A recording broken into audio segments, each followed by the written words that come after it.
국가대표팀의 월드컵 최악의 성적표로 홍명보 감독 선임 과정에 대한 경찰 수사가 다시 주목받고 있습니다. 현재까지 수사 상황과 쟁점을 짚어보겠습니다. 사회부 최승훈 기자 나와 있습니다. 어서 오십시오. 안녕하세요. 자, 지금 조기 탈락 여파로 감독 선임 문제도 다시 또 불거지고 있는 그런 상황인데 2년 동안 경찰 수사가 이어졌다고 하는데 왜 아직까지 마무리가 되지 못한 걸까요? 네, 우선 경찰은 지난 2024년 7월 정몽규 대한축구협회장을 포함한 협회 관계자들에 대해 업무 방해, 업무상 배임 혐의 등의 고발 사건 수사에 착수했습니다. 홍명보 감독을 선임하는 과정에서 이사회를 거치지 않는 등 절차가 무시됐다는 게 고발의 주요 내용이었습니다. 당시 크게 논란이 됐다가 한동안 잠잠했었는데 이번 월드컵을 계기로 경찰 수사가 여전히 종결되지 않은 것으로 파악됐습니다. 수사가 2년째 지연되고 있다는 지적에 대해 경찰은 문화체육관광부와 대한축구협회 사이 행정소송 결과를 지켜볼 필요가 있다고 설명했습니다. 앞으로 수사는 어떻게 진행되는 겁니까? 네, 우선 저희 취재 결과 경찰은 관련 수사를 대부분 마무리한 것으로 보입니다. 경찰은 정몽규 회장을 포함한 피고발인 대부분에 대한 조사가 진행됐다고 밝혔습니다. 구체적인 인물을 추가로 밝히지는 않고 있지만 홍명보 감독 선임에 중요한 역할을 한 것으로 알려진 이임생 전 기술총괄이사도 경찰 조사를 받았을 가능성이 커 보입니다. 여기에 경찰은 참고인 조사도 계속 진행 중이라고 밝혔습니다. 정혜선 전 대한축구협회 전력강화위원장과 박주호 전 위원은 앞서 논란이 불거졌던 지난 2024년에 참고인 조사를 받았던 것으로 파악됐습니다.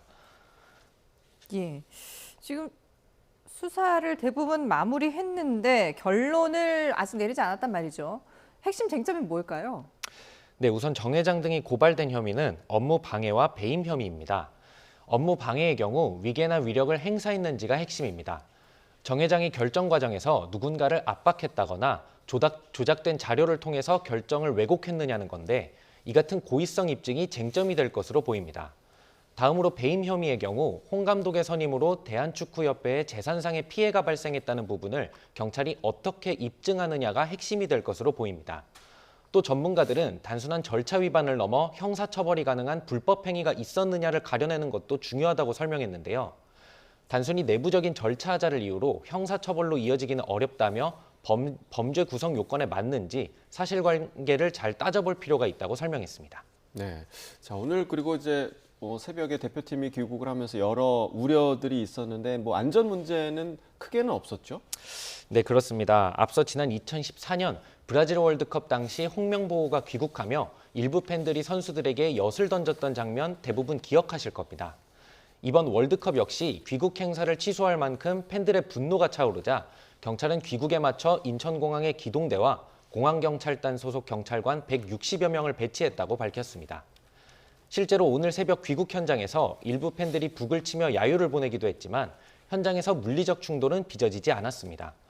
또 대표팀 귀국 이전부터 홍 감독에 대한 살해 협박 글이나 AI를 이용한 조롱글들도 계속됐는데 경찰은 살해 협박 글에 대해 협박 혐의 적용을 검토하면서 작성자를 추적하겠다고 밝혔습니다.